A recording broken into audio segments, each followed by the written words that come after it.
ওই নবীর চাচাতো ভাই স্বপ্নে দেখল নবীর চাচা কবরের ভিতরে আছে। কবরের ভিতরে থেকে ডাকে, আব্দুল্লাহ রে আয় আয়, তুই আমার কাছে আয়, দুনিয়াতে আর থাকার সময় নাই, থাকা তোমার লাগবে না, চলে আসো। এ মুসলমান, যদি আমাকে আপনাকে কবরের ভিতরে থেকে আমাদের মা বাবা দাদা দাদি নানা নানি যদি কবরের ভিতরে থেকে আমাদেরকে কেউ কোনোদিন ডাকতে থাকে, আয় আয় আমার কাছে চলে আয়, আপনিও বুঝে নিবেন আপনার দুনিয়াতে থাকার সময় বেশি দিন নাই, আপনি অচিরেই দুনিয়ার জমিন ত্যাগ করে কবরের জগতে যেতে হবে। এটা শয়তানি না, এটা রহমানি স্বপ্ন। নবীর চাচাতো ভাইকে চাচা স্বপ্নে দেখাইল, আয় আমার কাছে চলে আয়, দুনিয়াতে আর থাকার সময় নাই, দুনিয়াতে থাকার দরকার নাই। এবার ঘুম থেকে রাতের বেলা ওইটা নবীর চাচাতো ভাই আব্দুল্লাহ কান্না শুরু করে দিয়েছে, ফুপায়া ফুপায়া কান্না করতেছে, কান্না করতেছে। বিবি ছিলেন গর্ভবতী, বিবি ছিলেন গর্ভবতী, বিবির পেটের ভেতরে বাচ্চা আছে। আর এমন মুহূর্তে স্বামী স্বপ্ন দেখেছে দুনিয়াতে আর তার সময় নাই, থাকার আর সুযোগ নাই। এবার যখন কান্না করতেছে, বিবি ঘুম থেকে ওইটা দেখতেছে, আমার স্বামী কান্না করতেছে, কান্না করতেছে, মনটা খারাপ। এবার বিবি পেটের ভিতরে বাচ্চা নিয়া, গর্ভবতী পেট নিয়ে আস্তে আস্তে করে স্বামীর কাছে আয়সা ডাক দিয়া কয়, কেন স্বামী আপনি কান্না করেন, কারণটা কি? এমন ভাবে কান্না করলে আমার কে হবে? কি হয়েছে আপনার বলেন, আপনার মনে কি দুঃখ, আপনার মনে কি দুঃখ, কি হয়েছে এত রাত্রে কেন আপনি কান্না করতেছেন, কারণ কি, কেন কান্না করেন? মুসলমান ভাইরা রে আমার, নবীর চাচাতো ভাই আব্দুল্লাহ অজস্র জোরে কান্না করে আর বলে, বিবি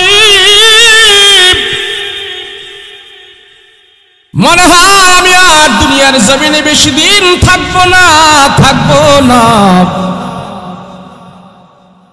বিবি আর স্বামী দুইজনে গল্প করতেছে আর মরণের কথা ভাবতেছে, স্বামীর সান্ত্বনা দিতেছে, বিবির সান্ত্বনা দিতেছে। এমন মুহূর্তে মদিনার মসজিদে আজান হয়ে গেল, ফজরের নামাজের আজান। ওই আব্দুল্লাহ ফজরের নামাজ পড়ার জন্য ঘর থেকে বের হইলেন।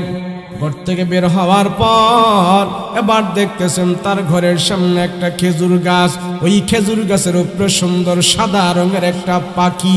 ওই পাখিটা ডাক দিয়া বলছেন, আসসালামু আলাইকুম ইয়া আব্দুল্লাহ, এ আব্দুল্লাহ, আল্লাহর পক্ষ থেকে তুমি সালাম গ্রহণ করো। ওই সাদা রঙের পাখিটা তার সাথে কথা বলতেছে। আব্দুল্লাহ দেখতেছে সাদা রঙের পাখিটা কথা বলে। হায় হায়, পাখি কেমনে কথা কয়? কি পাখি ডাক দিয়া কয়, আব্দুল্লাহ, তোমার বাবা তোমাকে কবর থেকে স্বপ্নে দেখাইছি, আমি তোমাকে বলতেছি এই দুনিয়াতে মনে হয় তোমার আর থাকার সময় নাই, তুমিও দুনিয়ার জমিন ছেড়ে চলে যাইতে হবে। বলে তোমার বাবা তোমাকে ডেকেছে, তুমি দুনিয়াতে আর থাকতে পারবা না, বেশি দিন আর তোমার থাকার সময় নাই, তুমি মরণের জন্য প্রস্তুত হও, তোমার রুহু আল্লাহ পাক নিয়ে নেবে।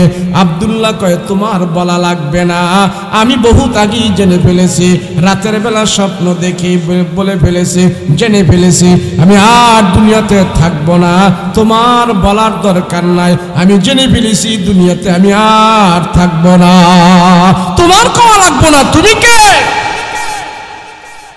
এই বলি আব্দুল্লাহ ফজরের নামাজ পড়তে চলে গেল। ফজরের নামাজ পড়ে এসে দেখে গাছের উপরে পাখিটা নাই।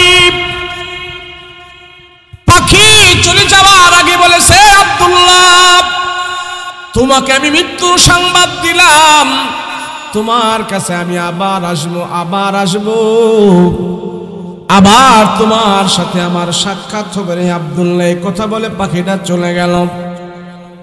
আব্দুল্লাহ নামাজ পড়ে এসে দেখে নামাজ পড়ে এসে দেখে পাখিটা নাই। ঘরের ভিতরে যাওয়ার পর বিবিকে ডাক দেয়া বলে, বিবি আমার শরীরটা খারাপ খারাপ লাগতেছে, দুনিয়ার জমিনে মনে হয় আমার বেশি দিন থাকার আর সময় নাই, তবে তোমার কয়েকটা ওসিয়ত করি, নসিহত করি, এই ওসিয়তগুলো তুমি পুরা করবা।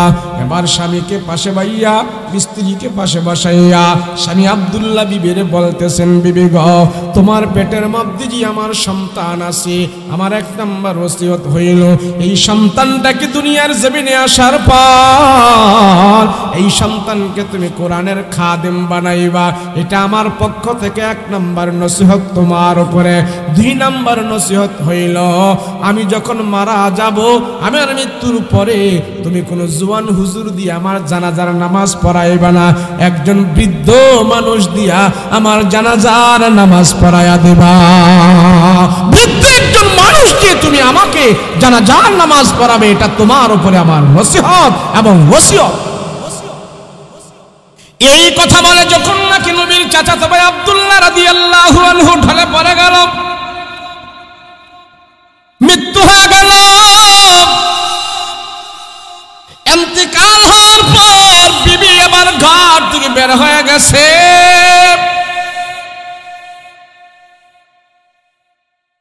জানাজার নামাজ পড়ানোর জন্য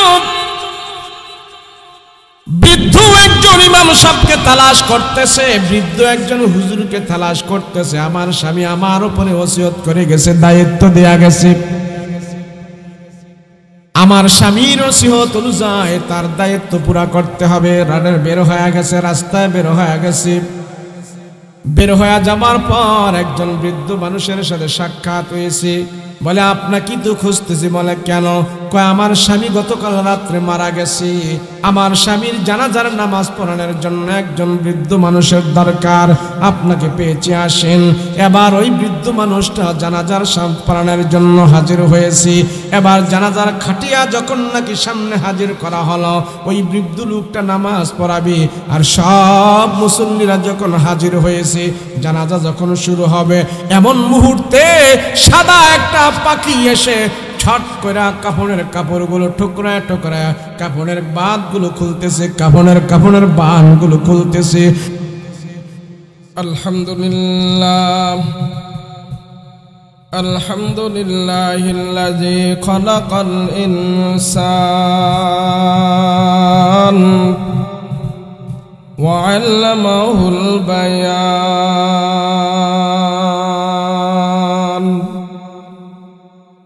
ওয়া আতা'নাল ঈমান ওয়া খালাকানাল মুসলিমিনা ওয়াল মুসলিমাত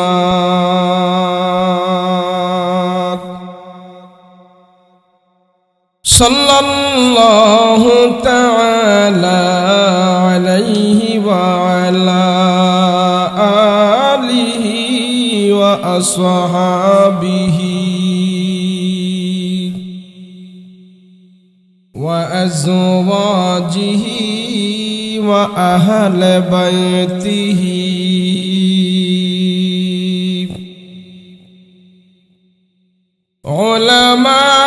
উলামাই উম্মতিহি ওয়া ফুকাহাই মিল্লাতিহি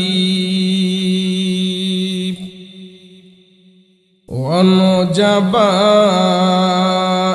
তরিকতিহি আজমাউন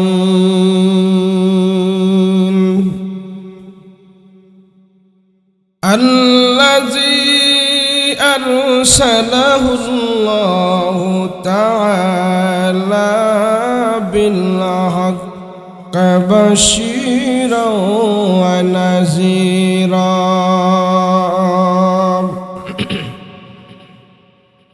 وداعيا إلى الله بإذنه وسراجا منيرا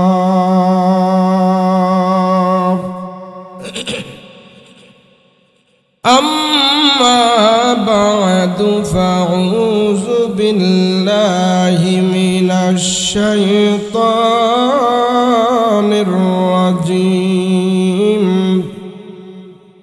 বিসমিল্লাহির রহমানির রহিম।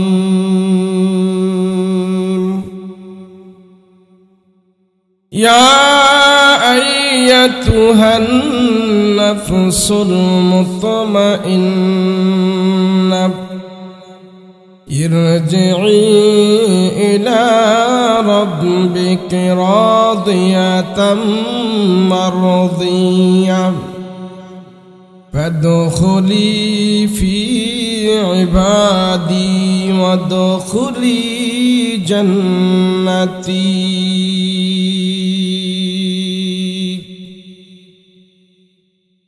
قال سيدنا رسول الله صلى الله عليه وسلم الكيس من دان نفسه وعمل لما بعد الموت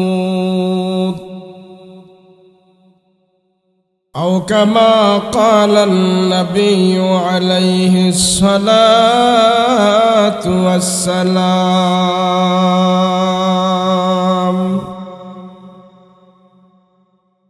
وقال تعالى في شان حبيبه ومحبوبه وما أرسلناك إلا رحمة للعالمين.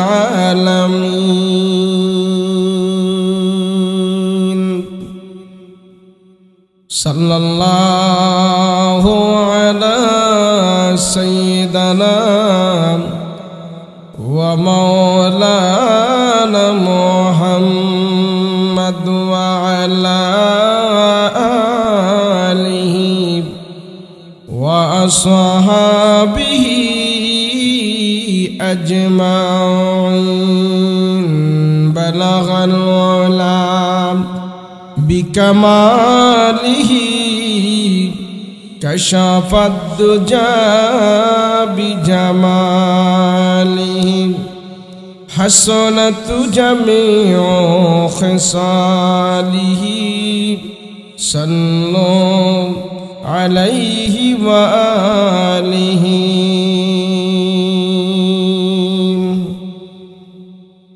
كريم السجايا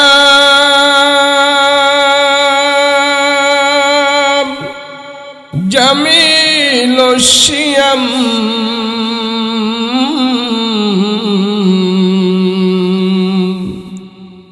نبي والبراء شفيع الأمم. بلغ العلا بكماله كشف الدجى بجماله حسنت جميع خصاله. صلوا عليه وآله. لا إله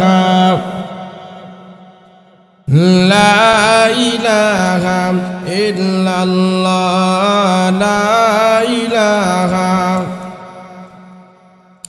لا إله إلا الله. لا إله إلا الله. لا إله إلا الله.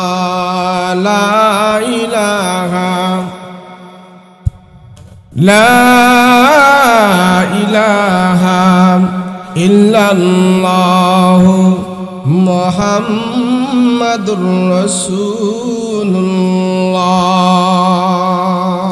صلى الله বাগবাড়ি মধ্যপাড়া বাইতুল আমান জামে মসজিদের উন্নতি কল্পে ইসলামী মহাসম্মেলন।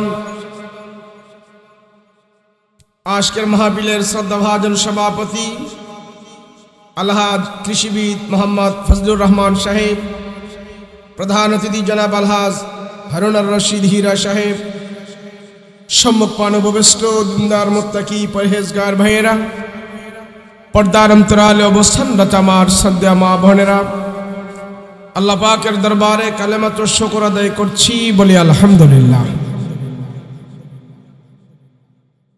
আল্লাহ যারে ভালোবাসে, পছন্দ করে, মহব্বত করে, যার উপরে আল্লাহ পাকের রহমতের দৃষ্টি আল্লাহ পাক বারবার দান করে,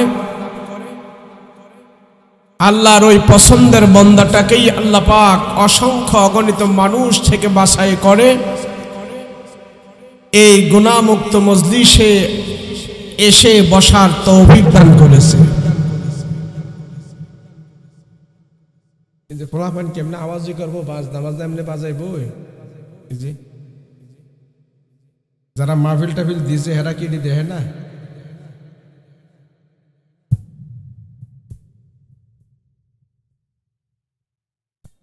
মনে করতে হবে আমাকে আপনাকে আল্লাহ পাক ভালোবাসছেন। কি বাসছেন জোরে বলেন? ভালোবাসার কারণে আল্লাহ পাক আমাকে আপনাকে এখানে বসার তৌফিক দিয়েছেন। সুবহানাল্লাহ বলেন।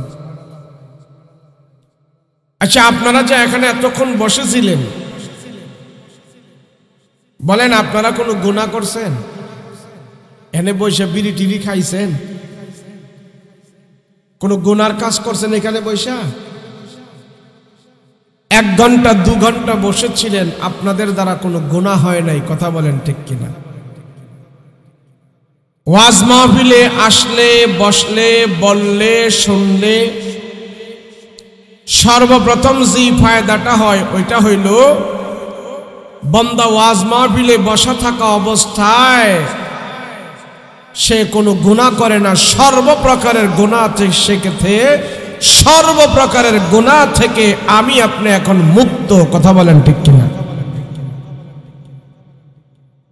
1 ঘন্টা 2 ঘন্টা আধা ঘন্টা যতক্ষণ আমরা এখানে বসে আছি, সব প্রকারের গুনাহ থেকে আল্লাহ আমাদেরকে হেফাজত রাখছেন, কথা বলেন ঠিক কিনা? যদি এখানে আপনি না থাকতেন তাহলে আপনি বিড়ির আড্ডা, বিড়ি খাইতেন, সিগারেট খাইতেন, শ্বাসটলে বসে আড্ডা দিতেন, ঘরে বসে টিভি দেখতেন, না হয় মোবাইলে আপনি কোনো কিছু দেখতেন, ফেসবুক চালাইতেন। কিন্তু আজকের মাহফিলের কারণে সব কিছু থেকে আমরা বঞ্চিত হয়ে শুধু আল্লাহ এবং আল্লাহর রসুলের কথা আমরা এখানে শুনতেছি, কথা বলেন ঠিক কিনা? 1 ঘন্টা হোক 2 ঘন্টা হোক, আমার আপনার 50, 60, 70 বছরের হায়াত থেকে আজকের মাহফিলের 2 ঘন্টা আল্লাহর দরবারে গুনাহমুক্ত হয়ে পৌঁছে গেছে। এই 60-70 বছরের ভিতর থেকে যদি আজকের এই 2 ঘন্টা গুনাহমুক্ত জীবন আল্লাহর দরবারে কবুল হয়, তো 70 বছরের গুনাহ খাতাও আল্লাহ আমাকে আপনাকে মাফ করে দিতে পারে। বলেন, এই যে বৈশা রয়েছেন, লাভ হয়েছে না লস হয়েছে? কথা বলেন, লাভ হয়েছে না লস হয়েছে? সব মানুষগুলো এখন গুনার দিকে দৌড়ায়। আজকে যদি হিসাব করেন আমি আপনি, তো সওয়াবের চাইতে গুনাই কামাইছি বেশি। আল্লাহর নাফরমানি আমরা আজকে বেশি করেছি, আর এই নাফরমানি অবস্থায় যদি আমি মৃত্যুবরণ করি, রাসূল বলে তুমি আল্লাহর আযাব থেকে বাঁচতে পারবে না।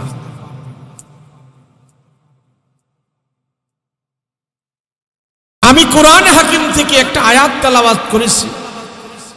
এই আয়াতটা কোরআনে কারীমের 30তম পারার শেষতম পারার সূরাতুল ফাজরের শেষ আয়াত। কোরআনের প্রত্যেকটা আয়াত, প্রত্যেকটা সূরা আমার আপনার জন্য যে মেসেজগুলো দিয়েছে, আমার আপনাকে যেই সতর্ক করেছে, আমার আপনাকে যেই কথা বলেছে কোরআনের আয়াতের ভিতরে, আল্লাহ কোন সাইড বাদ নাই, সব সাইডই আল্লাহ পাক কোরআনের দিক নির্দেশনা দিয়ে আল্লাহ পৃথিবীতে কোরআনকে নাজিল করেছে।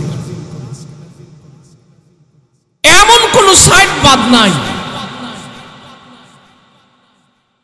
তুমি দুনিয়াতে কেমনে চলবা, দুনিয়াতে কতদিন থাকবা, থাকার পরে মৃত্যু হবে, মৃত্যুর পরে কোথায় যাবে। একদিন দুনিয়াতে আমরা ছিলাম না, এখন আছি, আবার থাকবো না, তাহলে ছিলাম কোথায়, আসছি এখন, আবার যাব কোথায়?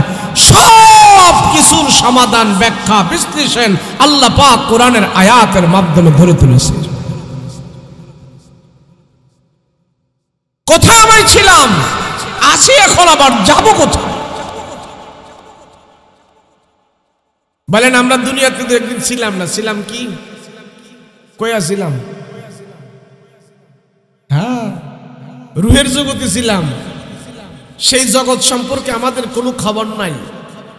ওই রুহের জগতে কেমনে ছিলাম, কে বানাইছে, হ্যাঁ, আমাদেরকে সেখানে কে রেখেছে, কি বলেছে, কেমনে রেখেছে, সব কিছু করেছেন কে? যারা বলেন না কে? আল্লাহ। আবার দুনিয়াতে আছি এখন কয় বছর? 70, 80, 90 বা 100। এখানে 150 বছর কোনো মানুষ আছেন নি? 120 বছর নাই? 100 বছর? 100 বছরও নাই। তাহলে বোঝা গেল আমার হায়াত লিমিট 100-র উপরে নাই। আল্লাহ যদি ইচ্ছা করে কাউরের 500 বছর হায়াত দিতেও ভালো, কিন্তু 100 হোক 150 হোক, একদিন এই 150 বছরের হায়াতকে আমি ক্যান্সেল করে দুনিয়া থেকে বিদায় হয়ে আমি আবার যেখান থেকে আসছি ওখানেই আমার আবার যেতে হবে। কথা বলেন ঠিক কিনা? একজন মানুষ যেইভাবে সে দুনিয়াতে হায়াত পেয়েছে ওইভাবে আবার তার থেকে হায়াতটা নিয়ে নেওয়া হবে।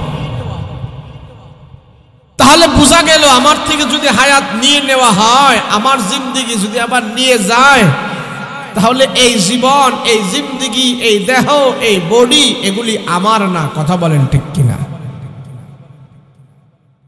আমি তো মনে করি আমার, আমি মনে করি আমার, আসলে তো আমার নয়। এত আওয়াজ করে কে? মাইকম্যান কো? এগুলি তো আমার না।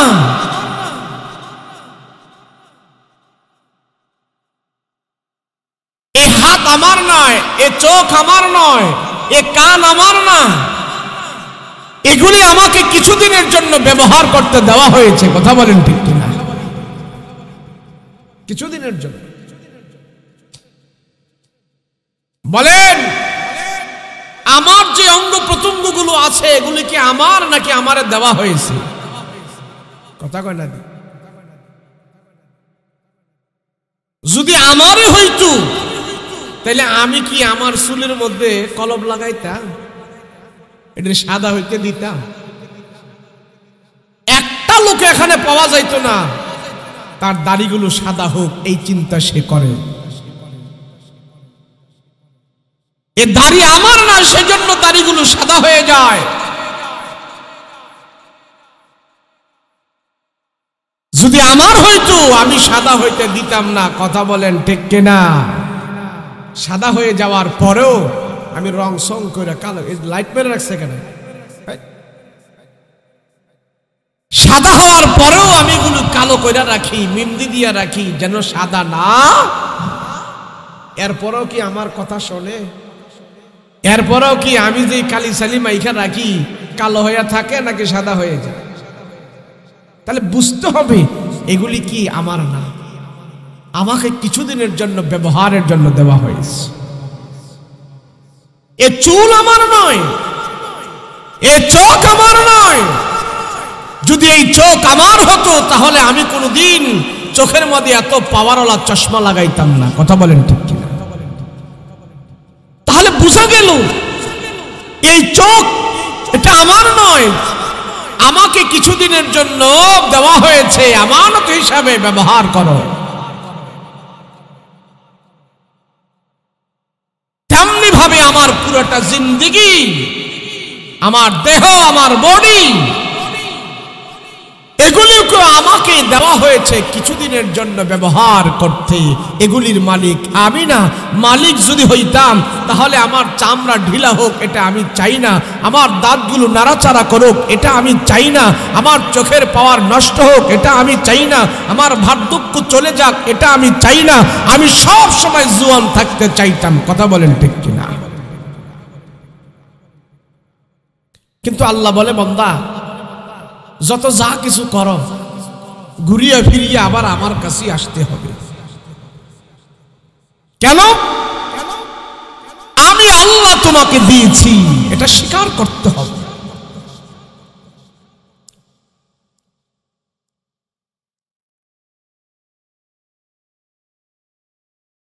বুঝি না? হাই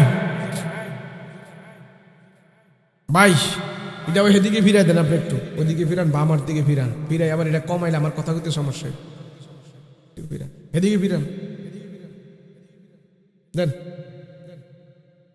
এরা বয়ে থাকলে এক কানের ভিতরে লাগবে, ওটা সেদিকে ফিরান। হ্যাঁ বাস, হ্যাঁ হ্যাঁ।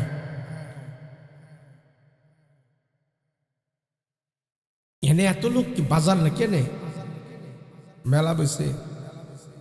যাই হোক, হেরা মেলা করুক, আমরা এখানে আখেরাতের খেলা করি। কথা বলেন ঠিক না? মাহফিল কি কাল কওয়া হবে এখানে? একদিনই তো, একদিনই তো। আমার এবারের বছরের ভিতরে মনে হয় এই মাহফিলটা এরকম, কিন্তু আমার চেয়ে ভালো লাগতেছে। কেন জানেন? আমি মনে করতেছি এখানে হাজার হাজার লোক নিয়ে আমি ওয়াজ করতেছি। এই মাহফিলটা আমার হঠাৎ রাখা ফোন দিয়েছে, আমি বলছি আছে একটা মাহফিল ছিল সে গাইবান্ধার সদরে, এটা পুলিশ প্রশাসন বন্ধ করে দিছে। যেদিন বন্ধ করছে এদিনই ফোন দিছে। ফোন দেওয়ার পর আমি খালি আছে রেখে দিছে। তো যাই হোক, হয়তো পরিবেশের কারণে অথবা অন্য কিছু করার কারণে আপনারা এখানে লোক সংখ্যা একটু কম দেখা যাচ্ছে। কম হলে সংখ্যায় কম হতে পারে, কিন্তু দাম কম না। আর যেই জিনিসের দাম বেশি ওটা সংখ্যায় কমই দেখা যায়, দেখায় বড় না, দেখায় ছোটই দেখা যায়। কথা বলেন ঠিক না? স্বর্ণ, মণি, মুক্তা, হীরা, চাঁদি, রূপা এগুলি কি পূজা ভরা থাকে নাকি ছোট থাকে? দামও কি ছোট নাকি দাম বড়? কথা কয় না? আপনার কথা কইতে অসুবিধা? তাহলে আপনার এই মুখ চোখ এই কান টান এগুলি গোড়া রাখবেন, মুখটা একটু খোলা রাখবেন। জিগাইলে ঠাস ঠাস করে কথা কইলেন, নাহলে তো কম যে কি মুদ্দাল্লে ওয়াজ করতেছি না কবরস্থানে ওয়াজ করতেছি, কিছু বুঝি টুঝি না। হ্যাঁ বলবেন তো, কথা কইবেন তো, কথা কইবেন তো, এইটা অধিকর না, কইবেন তো? হ্যাঁ কইেন। মাশাআল্লাহ। এই তো, যেটা দামি জিনিস সেটার খরিদ্দার কম, যেটা দামি জিনিস সেটা সংখ্যায়ও কম। আচ্ছা, জান্নাত দামি না জাহান্নাম দামি? কথা কয় না, কি দামি? কিন্তু আল্লাহ বলছে জান্নাত অনেক দামি, কিন্তু জান্নাতে মানুষ হবে কম। জাহান্নাম এটার দাম না, এটা শুধু আযাব আর গজব, আযাব আর আযাব, ওটার মধ্যে মানুষ বেশি। তাহলে জাহান্নামে মানুষ বেশি, জান্নাতে মানুষ কম। আমরাও এখানে সংখ্যায় যদি কম হয়ে থাকি, আমাদের এই পরিবেশটাও বলে জান্নাতের সাথে আমাদের এই কম সংখ্যাটা মিল আছে। আচ্ছা বলেন, পৃথিবীতে মুসলমান বেশি না কাফের মুশরিক বেশি? ভেস্তে যাইব না, কথা কয় না? বুঝা গেল তারা সংখ্যায় বেশি। সব বেঈমানদের জন্য আল্লাহ জাহান্নাম বানিয়েছেন।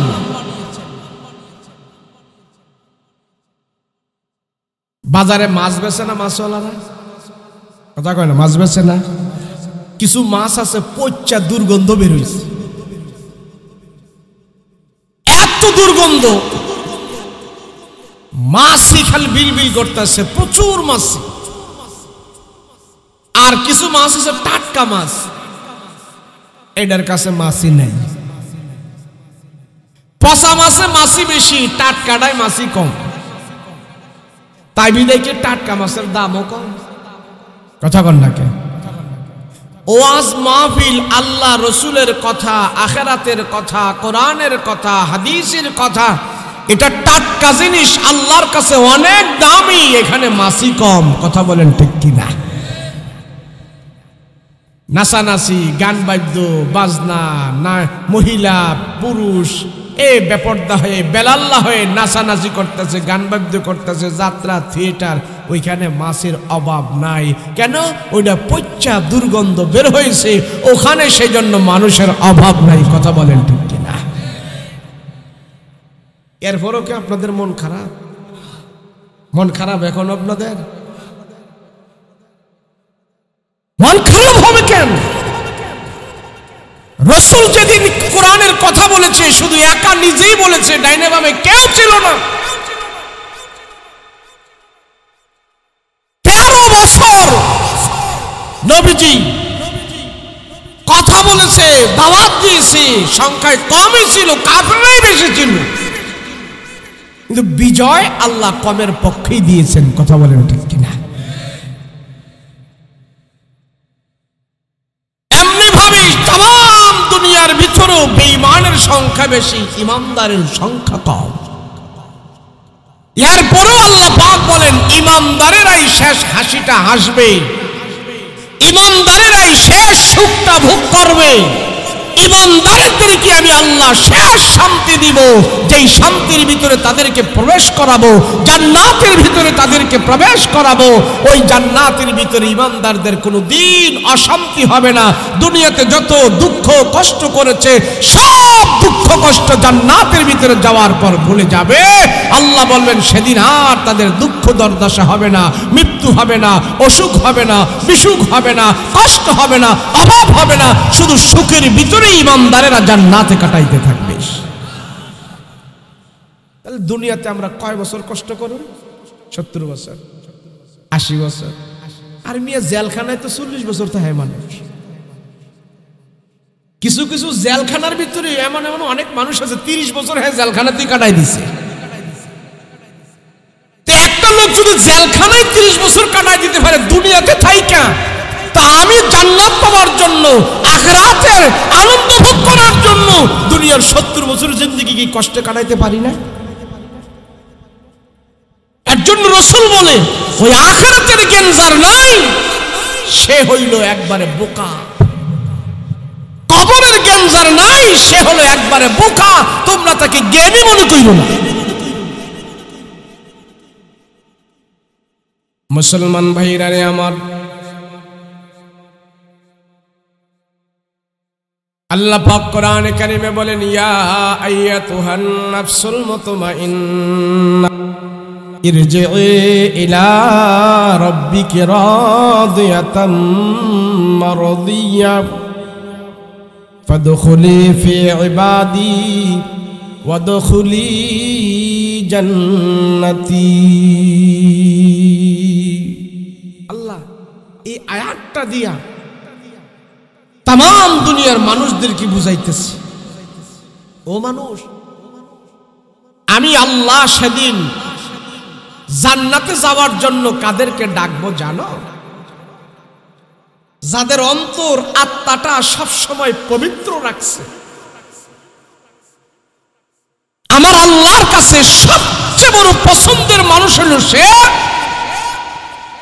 যে গোপনে গুনাহ করার সুযোগ পায়ও গুনাহ করে নাই, অন্ধকারে সুযোগ পায়ও সে গুনাহ করে নাই, সে নাফরমানি করার সুযোগ পাইছে সে নাফরমানি করে নাই, সুদ খাওয়ার সুযোগ পাইছে সে সুদ খায় নাই, ঘুষ খাওয়ার সুযোগ পাইছে সে ঘুষ খায় নাই, জিনা করার সুযোগ পেয়েছে জিনা করে নাই, খারাপ করার সুযোগ পেয়েছে সে খারাপ করে নাই। আমার আল্লাহর ভয়ে সেই খারাপ থেকে যখন সে বিরত ছিল, তার নফসটাকে পবিত্র রেখেছে, ওই পবিত্র নফসওয়ালাদেরকে আমি আল্লাহ ডাক দিয়া বলবো, ও পবিত্র আত্মাওয়ালারা তোমরা আসো, আসো আমার জান্নাতের ভিতরে ঢুকো, আমি আল্লাহ তোমাদের প্রতি রাজি আর খুশি ছিলাম। এই আয়াত নাজিল হয়েছেন দুইজন ব্যক্তির নামে। এক হইল নবীর চাচাতো ভাই আব্দুল্লাহ ইবনে আব্বাস, নবীর চাচাতো ভাই দুইজন বড় বড় আলেম ছিলেন। এক হইল আলী রাদিয়াল্লাহু আনহু, আরেক হইল নবীর চাচাতো ভাই, নবীর চাচা ছিল আব্বাস রাদিয়াল্লাহু আনহু, উনার একটা ছেলে ছিল, নাম ছিল আব্দুল্লাহ। এই আব্দুল্লাহ সবচেয়ে বড় আলেম ছিলেন। তো এই আব্দুল্লাহর শানে এই কোরআনের এই আয়াতটা নাজিল হয়েছে। আর আরেক রাওয়ায়াতে আছে আবু বকর রাদিয়াল্লাহু আনহুর শানে এই আয়াতটা নাজিল হয়েছে। কেন নাজিল হইল? মাইকম্যানটা থাকবে না, মাইকের এই যে দেন না একটু দূরে, তাইলে আর আওয়াজ যায় না, এই কালাগালে আওয়াজ। আব্দুল্লাহ ইবনে আব্বাস বড় আলেম, নবীর চাচাতো ভাই। আর রাসূলের আরেক চাচাতো ভাই হলেন আলী রাদিয়াল্লাহু আনহু। রাসূল বলছেন আলী হইল, আমাকে আল্লাহ পাক বানাইছেন ইলমের শহর, আর সেই শহরের দরজা বানাইছেন আলী রাদিয়াল্লাহু আনহু। আমরা যত হুজুর সারা দুনিয়াতে কোরআন হাদিস বুঝার জন্য যে গ্রামারটা দরকার, ওই গ্রামারটা আবিষ্কার করেছেন আলী রাদিয়াল্লাহু আনহু। সারা দুনিয়াতে যত ওয়াজিন মুফাসসিরিন কেরাম ওয়াজ করে, সব মুফাসসিরিন কেরাম ওয়াজিনরা তাফসীর কারকরা যে তাফসীরটা দেখে অন্যান্য তাফসীরওয়ালারা তাফসীর করেছে, ওই তাফসীরটাও লিখেছে নবীজির আরেক চাচাতো ভাই, তার নাম হলেন আব্দুল্লাহ ইবনে আব্বাস রাদিয়াল্লাহু আনহু। সাউন্ডটা করা করেন, এটা ছেড়ায় যায়, করা করেন, মিষ্টি করেন, আমার সুর দিতে হইব। হ্যাঁ, আলী রাদিয়াল্লাহু আনহু আর রাসূলের চাচাতো ভাই আরেকজন, এরা দুইজনে ছিলেন বড় বড় আলেম। আব্দুল্লাহ ইবনে আব্বাস, আব্বাস হলেন নবীজির চাচা, আর তিনার ছেলে হলেন আব্দুল্লাহ। এই আব্দুল্লাহকে কেন্দ্র করে আল্লাহ পাক এই আয়াত নাজিল করেছেন, আব্দুল্লাহ তোমার অন্তর পবিত্র, আমি আল্লাহ পবিত্র অন্তরওয়ালাদেরকে, পবিত্র আত্মাওয়ালাদেরকে হাসরের ময়দানে ডেকে ডেকে বলবো, হে পবিত্র আত্মাওয়ালারা, এই আত্মা যারা পরিষ্কার রেখেছো, অন্তর যারা পরিষ্কার রেখেছো, অন্তরের ভিতরে মুনাফিকি ভাব লাগাও নাই, অন্তরে তুমি সুদের টাকা লাগাও নাই, অন্তরে ঘুষের টাকা লাগাও নাই, অন্তর দিয়া জুয়া খেলো নাই, তাস খেলো নাই, আমার আল্লাহকে ভয় করেছো, এমন অন্তরওয়ালাদেরকে, আত্মাওয়ালাদেরকে আল্লাহ ডেকে ডেকে বলবে তোমরা জান্নাতে যাও, তোমাদের প্রতি আমি আল্লাহ রাজি আর খুশি হয়ে গেছি। এমন একজন পরিষ্কার অন্তরওয়ালা মানুষ ছিলেন নবীর চাচাতো ভাই আব্দুল্লাহ। নাম কি? সবাই বলেন না, নাম কি? আরব দেশের মানুষ একই নাম ঘরে ঘরে রাখে, তো রাখলে অসুবিধা নাই, তারা ছেলের নামের সাথে বাপের নাম যোগ করে, মেয়ের নামের সাথে বাপের নাম যোগ করে, বাপের নাম যোগ করে রাখলে 10 জন 20 জনের নাম এক হইলেও অসুবিধা নাই। কেন? তার বাপের নাম তার সাথে জোড়া দেওয়া আছে। রাসূলের এই চাচাতো ভাই এত অন্তরাত্মা পরিষ্কার, যখন সে দুনিয়াতে জন্মগ্রহণ করেছে নবীজির অনেক ছোট হয়ে, জন্মগ্রহণ করার সাথে সাথেই আল্লাহর রসুলের কাছে তাকে নিয়ে আসছে এই চাচাতো ভাইকে।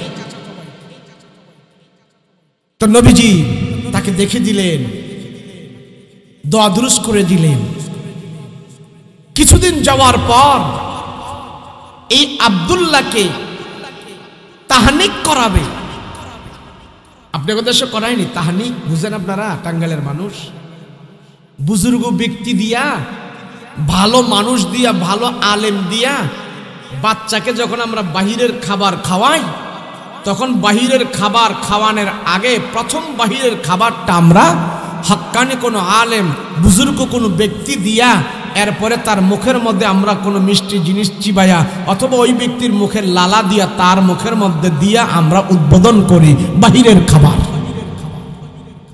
তো এই আব্দুল্লাহকে তার বাবা আব্বাস রাদিয়াল্লাহু আনহু রাসূলের কাছে নিয়ে আসছেন, আমার ছেলেটা এমন এমন। তো নবীজি তারে মুখের লালা মুখের মধ্যে দিয়া দিছি। নবীজি তখন থেকে দেখতে পাইলেন যে সে অনেক নম্র ভদ্র শান্ত মেজাজের। যখন আস্তে আস্তে করে বড় হলো, ছোট্ট মানুষ তো, নবীজির ডাইনে বামে সামনে পিছনে সে থাকে। ছোট বাচ্চা আছে না অনেকজনের, চাচার সাথে থাকে, ভাইয়ের সাথে থাকে, যায় না, মায়ে কইলেও যায় না, বাপে কইলেও যায় না, শুধু হের সাথে লোকগা ধরে থাকে, এমন আছে না? তো এই চাচা তো ভাই শুধু নবীজির সাথে থাকে। যখন একটু বড় হইল, 5-6 বছর হইল, বুঝতে পারে, তখন সে নবীজির ছোট ছোট খেদমত গুলো করে। নবীজিকে মেসওয়াক আগায় দেয়, ওযুর পানি আগায় দেয়, আল্লাহর নবীর ছোট ছোট যা প্রয়োজন তা করে, জুতাগুলো সোজা করে দেয়, নবীজির জুতাগুলো সোজা করে দেয়, বাস করে দেয়। এইভাবে আমার পয়গম্বরের ডাইনে বামে সামনে পেছনে আব্দুল্লাহ থাকে আর নবীজির খেদমত করে। আস্তে আস্তে যখন আরেকটু বড় হয়, 7-8 বছর বয়স হয়, নবীজি দেখতে পাইলেন সে নম্র ভদ্র, আল্লাহর নবীর সামনে পেছনে থেকে থেকে সে নবীজির সেবা করে, আর নবীজি তার জন্য দোয়া করে, আল্লাহুম্মা আল্লিমহু ফিকহু ফিদ্দীন, আয় আল্লাহ তারে তুমি ইলম দিও, আল্লাহ তারে তুমি ইলম দিও, তাকে আল্লাহ ইলমের জন্য তুমি কবুল করো, আল্লাহ তারে ইলমের জন্য কবুল কইরো। নবীজি দেখলেন আমার চাচাতো ভাই নম্র ভদ্র সভ্য, ফাহিশা কোনো কথা বলে না, ফাহিশা কোনো কাজ দেখে না। নবীজির এক চাচাতো ভাই হলেন আলী রাদিয়াল্লাহু আনহু, আরেক চাচাতো ভাই হলেন আব্দুল্লাহ। অনেক নম্র, অনেক ভদ্র, অনেক সভ্য, অন্যান্য বাচ্চাদের মতন এমন না, চিল্লাপালা করে না। ছোটকাল থাকতে নবীজির খেদমত করি। নবীজি একদিন নামাজে দাঁড়িয়েছে, নবীজি নামাজের মধ্যে দাঁড়ানোর পরে আব্দুল্লাহ ছোট মানুষ, সে যায় নবীজির বাম দিকে দাঁড়ায় গেছে। আল্লাহর রাসূল তাকে বাম দিকে যখন দাঁড়াইছে, বাম দিক থেকে টান দিয়া তাকে ডান দিকে এনে দাঁড় করায়া দিছে।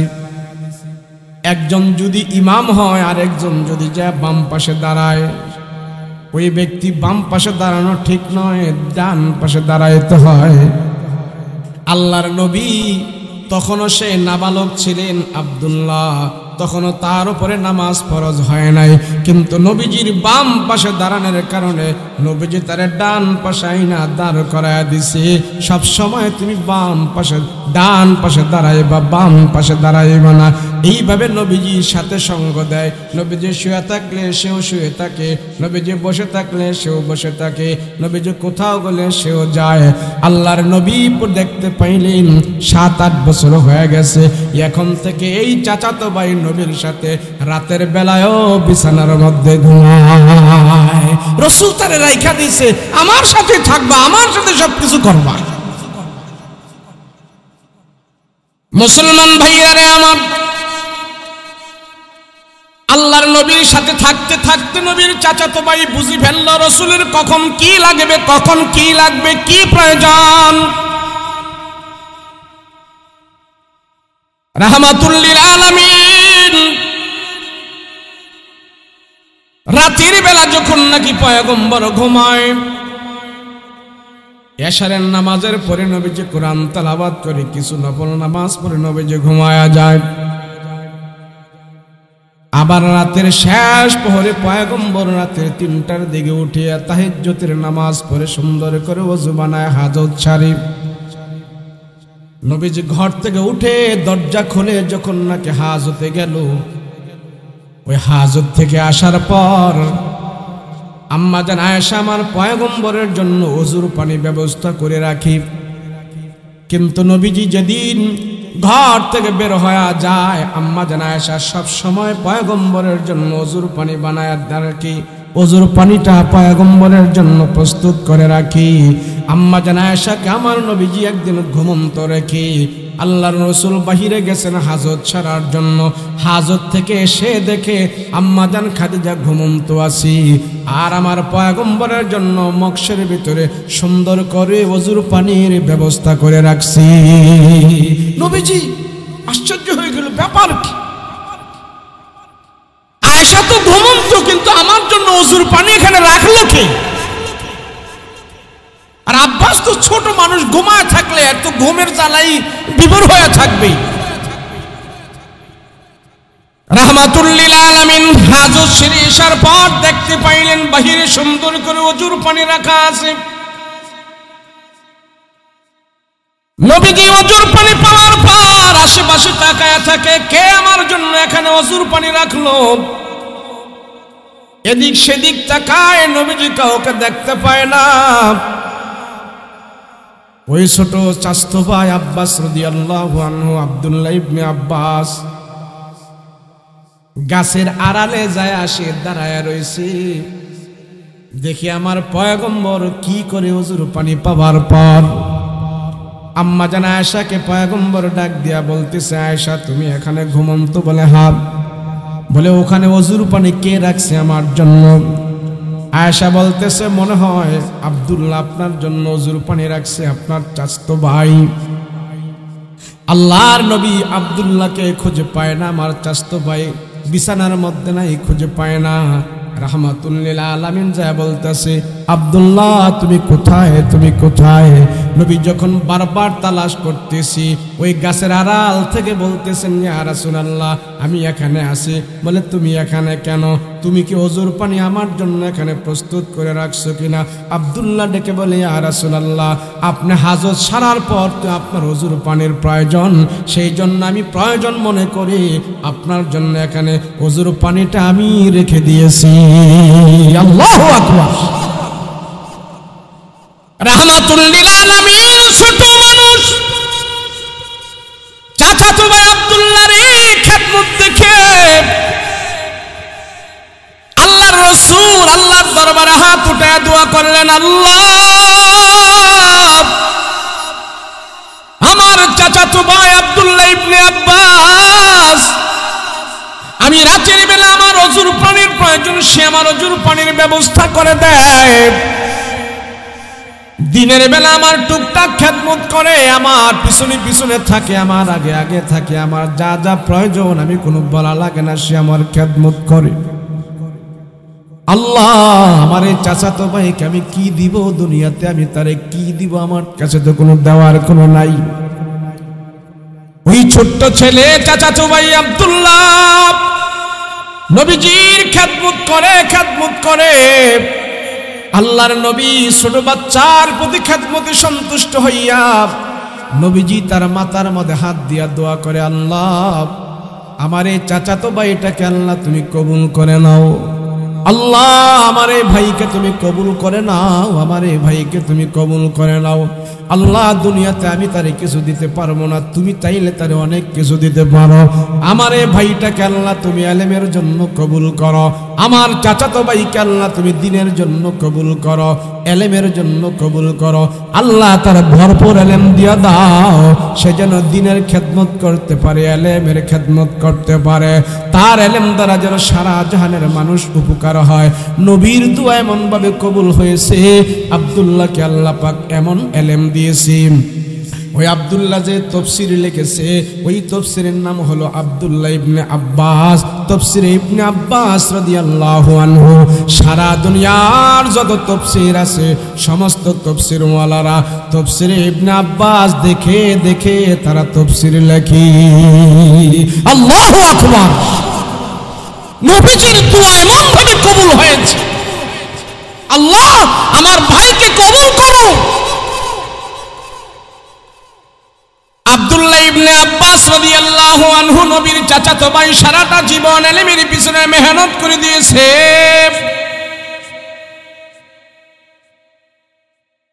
রাত্রে দিনে শুধু ইলম নিয়ে পড়ে থাকে।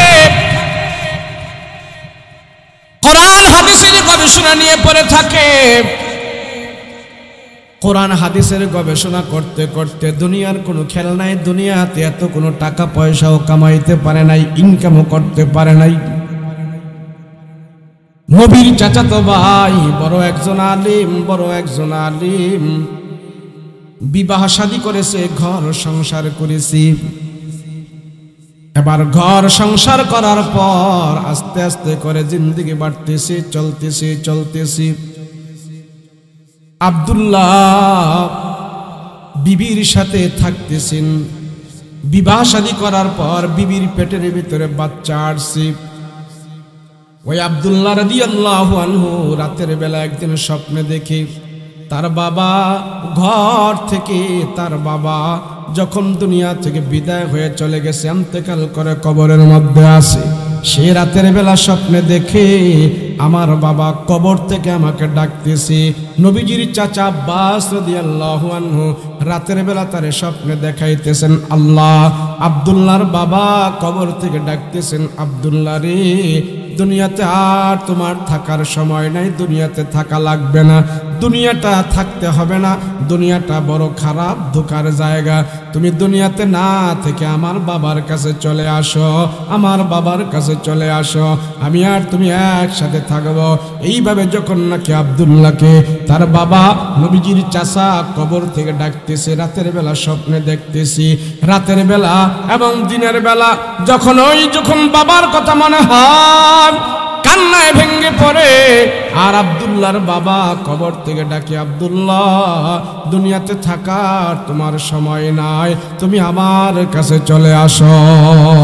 বড় আলেম রাতের বেলা স্বপ্নে দেখতেছে তার বাবায় তারে ডাকতেছে, দুনিয়াতে আর থাকিস না, আমার কাছে চলে আয়। মুসলমান ভাইরা আমার, যদি কেউ স্বপ্নে দেখি,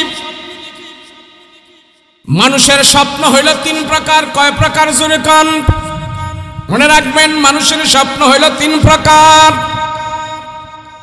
এক প্রকারের স্বপ্ন হইল খেয়ালি স্বপ্ন, আরেক প্রকারের স্বপ্ন হইল শয়তানি স্বপ্ন, আরেক প্রকারের স্বপ্ন হইল রহমানি স্বপ্ন। তিন প্রকারের স্বপ্ন। জোরে বলেন, কয় প্রকারের স্বপ্ন? আমরা দিনে রাত্রে যে স্বপ্ন দেখি, সব স্বপ্নগুলো তিন ভাগে ভাগ করা। এক নম্বরে হলো শয়তানি স্বপ্ন, দুই নম্বরে হলো খেয়ালি স্বপ্ন, তিন নম্বরে হলো রহমানি স্বপ্ন। এক নম্বরে খেয়ালি স্বপ্ন হইল আমরা দিনের বেলা যেটা খেয়াল করি, যেটা নিয়ে আমরা গবেষণা করি, রাতের বেলা ওইটাই আমরা স্বপ্নে দেখি, এটা হইল খেয়ালি স্বপ্ন। আরেক কিছু স্বপ্ন আছে খারাপ খারাপ স্বপ্ন, শয়তান আমাদেরকে দেখায়, আসলে কিন্তু এগুলি খারাপ না, এগুলির পেছনে ভালো কিছু নিহিত আছে। আরেক প্রকারের স্বপ্ন হইল রহমানের স্বপ্ন, যে স্বপ্নটা সত্যিকারে ভাবে আমরা দেখি, তার ফলাফল আমরা তা পাই, সেটা আল্লাহর পক্ষ থেকে রহমানের স্বপ্ন। কয় প্রকার স্বপ্ন? জোরে বলেন, কয় প্রকার? মনে রাখবেন, আব্দুল্লাহ রাদিয়াল্লাহু আনহু রাতের বেলা স্বপ্নে দেখে তার বাবা আব্বাস বলে, আব্দুল্লাহ আমার কাছে চলে আয়, দুনিয়াতে আর থাকা তোমার সময় নাই, বাবা চলে আয়, আমি বাবা কবরের জগতে শান্তিতে আছি, বাবা তুমিও চলে আসো। কয়েকবার যখন নাকি স্বপ্ন দেখলো, এবার মনের ভিতরে বাড়ি খায়া গেছে, হায় রে, নিজে এত বড় আলেম, উনিও তো স্বপ্নের ব্যাখ্যা বুঝি।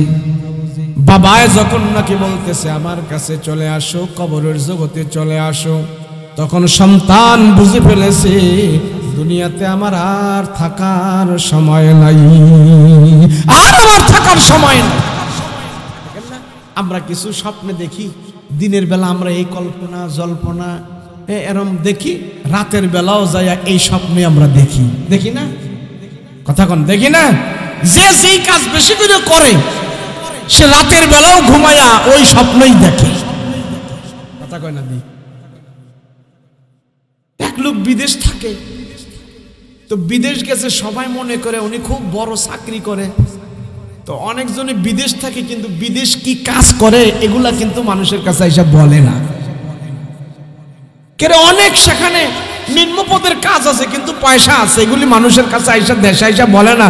আর দেশের মানুষ জানে উনি বিরাট বড় হয়ে সেখানে কাজ করে, ব্যবসা করে।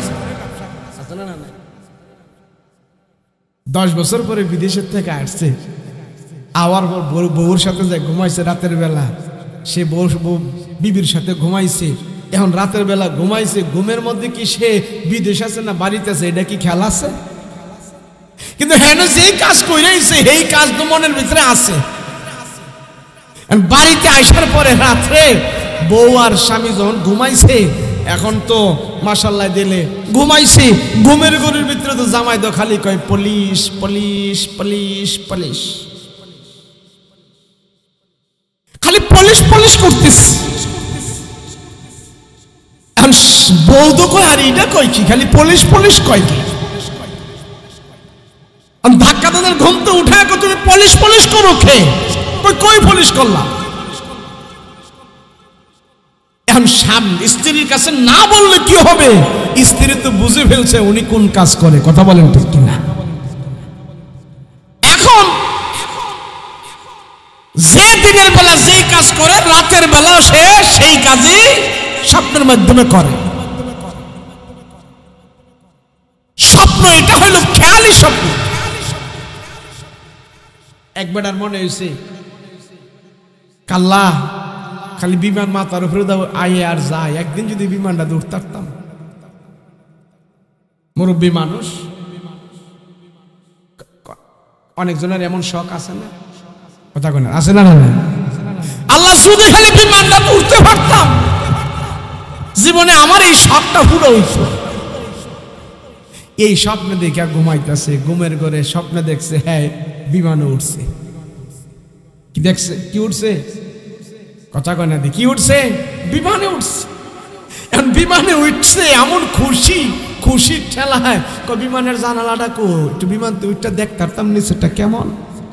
বিমানের জানালা তো লাগাইল থাকে, খোলা থাকে না, লাগাইল থাকে না। বিমানের জানালা তো খোলা নাই, লাগাই রয়েছে। লাগানোর পরে হ্যাঁ তো কয় হাই হাই নিচে দা অনেক কিছু দেখা যায়, ভালো করে দেখতে পারি না, জানালারে তো ধাক্কা দিতেও পারে না। হ্যাঁ করছে মাথা দিয়ে এমন ডুসা দিছে, ডুসা দিয়া তো গলা আটকাই ফেলছে, আর আইতে পারে না। স্বপ্নের কথা, জাগ্রত কথা না, কিন্তু ধাক্কা দেওয়ার পরে দেখতেছে আর যে আইতেছে না, জোরে যখন টান দিছে তখন দেখে খেতা সিরে হের গলার লাগায়। এটা হলো খেয়ালি স্বপ্ন। এটা কি স্বপ্ন? খেয়ালি স্বপ্ন। আরেকটা হলো শয়তানি স্বপ্ন। এক লোক স্বপ্নে দেখছে 7টা কোরআন শরীফের মধ্যে প্রসাব করতে। কয়টা? ঘুমের দুইটা হাই হাই হাই হাই করলাম কি করলাম কি, হাই হাই খোদা আমার এইটা কেমনে, এই স্বপ্ন আমার কেড়ে দেখাইলো, হাই হাই করলাম কি, 7টা কোরআন শরীফের প্রসাব করে বইরা দিছি। হাই হাই যদি বাংলা বইটইও প্রসাব করতাম তোটা মনের বুঝ দিতাম, 7টা কোরআনে প্রসাব করে দিছি, হ্যাঁ তো হার্ট ফিল করার অবস্থা। বউরে যখন এই কথা কইছে আমি 7টা কোরআন শরীফের প্রসাব করে দিছি, আমি স্বপ্নে দেখছি। হ্যাঁ টেনশন শুনে বউ কয় আরে এত টেনশন করে লাভ নাই, টেনশন করো না, স্বপ্নে কত কিছু দেখতে পারে। ওই হে গ্রাম বড় একজন হক্কানি আলেম আছে, ওনার কাছে যাও, যাইয়া সেরা স্বপ্নের তদবির জিগাও, এর পরে না তুমি হাট তুলেওয়ার কথা কইবা। স্বপ্নে মানুষ দেখে একটা হয় আরেকটা। তো সে হাইটা হাইটা ওই সে আলেমের কাছে গেছে, আল্লাহর ওলির কাছে গেছে, যাইয়া কয় হুজুর আমি তো রাতের বেলা এই স্বপ্নে দেখছি 7টা কোরআন শরীফের মধ্যে আমি প্রস্রাব করে দিছি। আই হাইডা আমি কি করলাম, কি স্বপ্নে আমি দেখলাম? হুজুরকে এটা ভয় পাওয়ার কোনো কারণ নাই, তোমার এই স্বপ্নের ব্যাখ্যা হইল তোমার বংশধর থেকে 7 জন কোরআনের হাফেজ হয়ে যাইব। এটা শয়তানে দেখাইছে এই স্বপ্ন, কিন্তু এটার অর্থ কি? আর কিছু কিছু স্বপ্ন আছে এটা স্বপ্নের রহমানি, এই স্বপ্ন আল্লাহ পাক দেখায়, এটা হুবাহুব যা হয় তাই হয়। এটা নবীদেরকে যেই স্বপ্ন দেখায়, সাহাবীদেরকে যেই স্বপ্ন দেখায়, বুজুর্গদেরকে যেই স্বপ্ন দেখায়, এই স্বপ্ন বাস্তবেই বলে এটা ঠিক।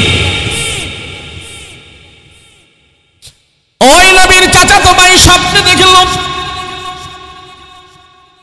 নবীর চাচা কবরের ভিতরে আছে, কবরের ভিতরে থেকে ডাকে, আব্দুল্লাহ রে আয় আয়, তুই আমার কাছে আয়, দুনিয়াতে আর থাকার সময় নাই, থাকা তোমার লাগবে না, চলে আসো।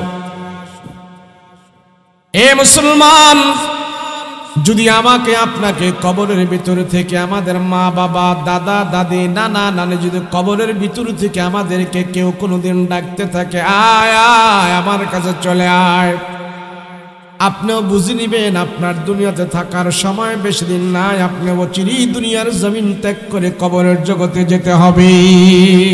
এটা শয়তানি না, এটা রহমানি সত্য। নবীর চাচা তো ভাইকে চাচা স্বপ্নে দেখাইল, আয় আমার কাছে চলে আয়, দুনিয়াতে আর থাকার সময় নাই, দুনিয়াতে থাকার দরকার নাই। এবার ঘুম থেকে রাতের বেলা ওইটা নবীর চাচাতো ভাই আব্দুল্লাহ কান্না শুরু করে দিয়েছে, ফুপায়া ফুপায়া কান্না করতেছে, কান্না করতেছে। বিবি ছিলেন গর্ভবতী, বিবি ছিলেন গর্ভবতী, বিবির পেটের ভেতরে বাচ্চা আছে। আর এমন মুহূর্তে স্বামী স্বপ্ন দেখেছে দুনিয়াতে আর তার সময় নাই, থাকার আর সুযোগ নাই। এবার যখন কান্না করতেছে, বিবি ঘুম থেকে ওইটা দেখতেছে, আমার স্বামী কান্না করতেছে, কান্না করতেছে, মনটা খারাপ। এবার বিবি পেটের ভিতরে বাচ্চা নিয়া, গর্ভবতী পেট নিয়ে আস্তে আস্তে করে স্বামীর কাছে আয়সা ডাক দিয়া কয়, কেন স্বামী আপনি কান্না করেন, কারণটা কি? এমন ভাবে কান্না করলে আমার কে হবে? কি হয়েছে আপনার বলেন, আপনার মনে কি দুঃখ, আপনার মনে কি দুঃখ, কি হয়েছে এত রাত্রে কেন আপনি কান্না করতেছেন, কারণ কি, কেন কান্না করেন? মুসলমান ভাইয়েরা রে আমার, নবীর চাচাতো ভাই আব্দুল্লাহ অজস্র জোরে কান্না করে আর বলে, বিবি মনে হয় আমি আর দুনিয়ার জমিনে বেশি দিন থাকবো না, থাকবো না। বিবি আর স্বামী দুইজনে গল্প করতেছে আর মরণের কথা ভাবতেছে, স্বামীর সান্ত্বনা দিতেছে, বিবির সান্ত্বনা দিতেছে। এমন মুহূর্তে মদিনার মসজিদে আজান হয়ে গেল, ফজরের নামাজের আজান। ওই আব্দুল্লাহ ফজরের নামাজ পড়ার জন্য ঘর থেকে বের হইলেন। ঘর থেকে বের হওয়ার পর এবার দেখতেছেন তার ঘরের সামনে একটা খেজুর গাছ, ওই খেজুর গাছের উপরে সুন্দর সাদা রঙের একটা পাখি। ওই পাখিটা ডাক দিয়া বলছেন, আসসালামু আলাইকুম ইয়া আব্দুল্লাহ, এ আব্দুল্লাহ, আল্লাহর পক্ষ থেকে তুমি সালাম গ্রহণ করো। ওই সাদা রঙের পাখিটা তার সাথে কথা বলতেছে। আব্দুল্লাহ দেখতেছে সাদা রঙের পাখিটা কথা বলে। হায় হায়, পাখি কেমনে কথা কয়? কি পাখি ডাক দিয়া কয়, আব্দুল্লাহ, তোমার বাবা তোমাকে কবর থেকে স্বপ্নে দেখাইছি, আমি তোমাকে বলতেছি এই দুনিয়াতে মনে হয় তোমার আর থাকার সময় নাই, তুমিও দুনিয়ার জমিন ছেড়ে চলে যাইতে হবে। বলে তোমার বাবা তোমাকে ডেকেছে, তুমি দুনিয়াতে আর থাকতে পারবা না, বেশি দিন আর তোমার থাকার সময় নাই, তুমি মরণের জন্য প্রস্তুত হও, তোমার রুহু আল্লাহ পাক নিয়ে নেবে। আব্দুল্লাহ কয়, তোমার বলা লাগবে না, আমি বহুত আগেই জেনে ফেলেছি, রাতের বেলা স্বপ্ন দেখি বলে ফেলেছি, জেনে ফেলেছি, আমি আর দুনিয়াতে থাকবো না, তোমার বলার দরকার নাই, আমি জেনে ফেলেছি দুনিয়াতে আমি আর থাকবো না, তোমার কওয়া লাগবো না, তুমি কে? এই বলে আব্দুল্লাহ ফজরের নামাজ পড়তে চলে গেল। ফজরের নামাজ পড়ে এসে দেখে গাছের উপরে পাখিটা নাই। পাখি চলে যাওয়ার আগে বলেছে, আব্দুল্লাহ, তোমাকে আমি মৃত্যুর সংবাদ দিলাম, তোমার কাছে আমি আবার আসবো, আবার আসবো, আবার তোমার সাথে আমার সাক্ষাৎ হবে। আব্দুল্লাহ কথা বলে পাখিটা চলে গেল। আব্দুল্লাহ নামাজ পড়ে এসে দেখে নামাজ পড়ে এসে দেখে পাখিটা নাই। ঘরের ভিতরে যাওয়ার পর বিবিকে ডাক দেয়া বলে, বিবি আমার শরীরটা খারাপ খারাপ লাগতেছে, দুনিয়ার জমিনে মনে হয় আমার বেশি দিন থাকার আর সময় নাই, তবে তোমার কয়েকটা ওসিয়ত করি, নসিহত করি, এই ওসিয়তগুলো তুমি পুরা করবা। এবার স্বামীকে পাশে বাইয়া, স্ত্রীকে পাশে বসাইয়া স্বামী আব্দুল্লাহ বিবিরে বলতেছেন, বিবি গো, তোমার পেটের মধ্যে যে আমার সন্তান আছে, আমার এক নম্বর ওসিয়ত হইল এই সন্তানটাকে দুনিয়ার জমিনে আসার পর এই সন্তানকে তুমি কোরআনের খাদেম বানাইবা, এটা আমার পক্ষ থেকে এক নম্বর নসিহত তোমার উপরে। দুই নম্বর নসিহত হইল, আমি যখন মারা যাব, আমার মৃত্যুর পরে তুমি কোনো জওয়ান হুজুর দিয়ে আমার জানাজার নামাজ পড়াইবা না, একজন বৃদ্ধ মানুষ দিয়া আমার জানাজার নামাজ পড়াইয়া দেবা। বৃদ্ধ একজন মানুষ দিয়ে তুমি আমাকে জানাজার নামাজ পড়াবে, এটা তোমার উপরে আমার নসিহত এবং ওসিয়ত। এই কথা বলে যখন নাকি নবীর চাচাতো ভাই আব্দুল্লাহ রাদিয়াল্লাহু আনহু ঢলে পড়ে গেল, মৃত্যু হয়ে গেল। ইন্তেকাল হওয়ার পর বিবি এবার ঘর থেকে বের হয়ে গেছে।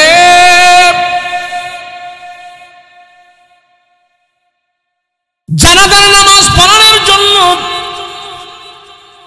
বৃদ্ধ একজন ইমাম সাহেবকে তালাশ করতেছে, বৃদ্ধ একজন হুজুরকে তালাশ করতেছে। আমার স্বামী আমার উপরে ওসিয়ত করে গেছে, দায়িত্ব দেয়া গেছে, আমার স্বামীর ওসিয়ত অনুযায়ী তার দায়িত্ব পুরা করতে হবে। বের হয়ে গেছে, রাস্তায় বের হয়ে গেছে। বের হয়ে যাবার পর একজন বৃদ্ধ মানুষের সাথে সাক্ষাৎ হয়েছে। বলে, আপনাকে তো খুঁজতেছি। বলে, কেন? কয়, আমার স্বামী গতকাল রাত্রে মারা গেছে, আমার স্বামীর জানাজার নামাজ পড়ানোর জন্য একজন বৃদ্ধ মানুষের দরকার, আপনাকে পেয়েছি, আসেন। এবার ওই বৃদ্ধ মানুষটা জানাজার পড়ানোর জন্য হাজির হয়েছে। এবার জানাজার খাটিয়া যখন নাকি সামনে হাজির করা হলো, ওই বৃদ্ধ লোকটা নামাজ পড়াবে, আর সব মুসল্লিরা যখন হাজির হয়েছে, জানাজা যখন শুরু হবে, এমন মুহূর্তে সাদা একটা পাখি এসে ছট করে কাপড়ের কাপড়গুলো ঠোকরায় ঠোকরায় কাপড়ের বাঁধগুলো খুলতেছে, কাপড়ের বানগুলো খুলতেছে, খুলিয়া আবার কাপড়ের বান খুলিয়া ওই সাদা পাখিটা কাপড়ের ভিতরে চলে গেছে। সব জানাজার মানুষ আশ্চর্য হয়ে গেল, এমন মানুষ, এমন পাখি কোত্থেকে আসলো? আর পাখিটা কাপড়ের ভিতরে চলে গেল, কারণটা কি আমরা খুঁজতে পাই না। কোথায় গেল পাখিটা কেউ বুঝতে পারল না।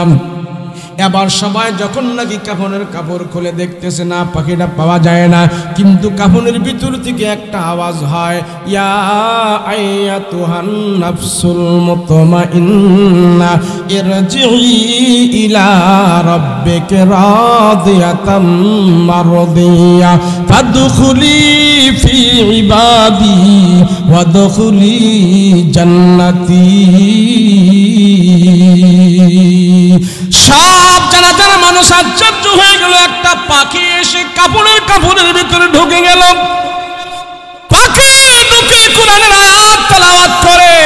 আয়াতের অর্থ হইল, ইয়া আইয়াতুহান নাফসুল মুতমাইন্না ইরজিই ইলা রাব্বিকি রাদিয়াতাম মারদিয়া। হে পবিত্র আত্মাওয়ালা, তোমার আত্মাটা পবিত্র, এটা আমি সবাইকে জানাই দিতেছি। নবীর চাচাতো ভাইয়ের আত্মা পবিত্র, আব্দুল্লাহর আত্মাটা পবিত্র। এই আত্মার ভিতরে কোনো গুনাহ জমায় নাই, এই আত্মা দিয়া কোনো গুনাহ করে নাই, এই আত্মা দিয়ে আল্লাহর নাফরমানি করে নাই, এই নফস দিয়া সে কোনোদিন আল্লাহর হারাম করে নাই। সেই জন্য জানা যায় যারা উপস্থিত আছো, তোমাদের সবাইকে আমি জানায়া দেই, এই আত্মা পবিত্র। এই আত্মা যখন নাকি দুনিয়া থেকে আল্লাহর কাছে যাবে, আল্লাহ তখন এই আয়াত পড়ে পড়ে বলবে, ইয়া আইয়াতুহান নাফসুল মুতমাইন্না ইরজিই ইলা রাব্বিকি রাদিয়াতাম মারদিয়া ফাদখুলি ফি ইবাদি ওয়াদখুলি জান্নাতি। আল্লাহু আকবার। কোরআনের এই আয়াত নাযিল করে সবাই জানাই দিয়েছে, আত্মা পবিত্র রাখো। এই বলেন, আমি হুজুরের ভিতরে কি আছে আপনারা বাইরে থেকে জানেন? এই মা কি করে সন্তান জানে না, সন্তান কি করে মা জানে না, মেয়ে কি করে মা জানে না, কিন্তু সবার অন্তরের খবর আল্লাহ বলে আমি জানি। কথা বলেন ঠিক কিনা? সেজন্য যত নবী রাসূল দুনিয়াতে পাঠাইছে সব নবী রাসূলদের উপরে আল্লাহ পাক একটা দায়িত্ব দিয়েছে, তোমরা তোমাদের উম্মতদের আত্মা পরিষ্কার করবা।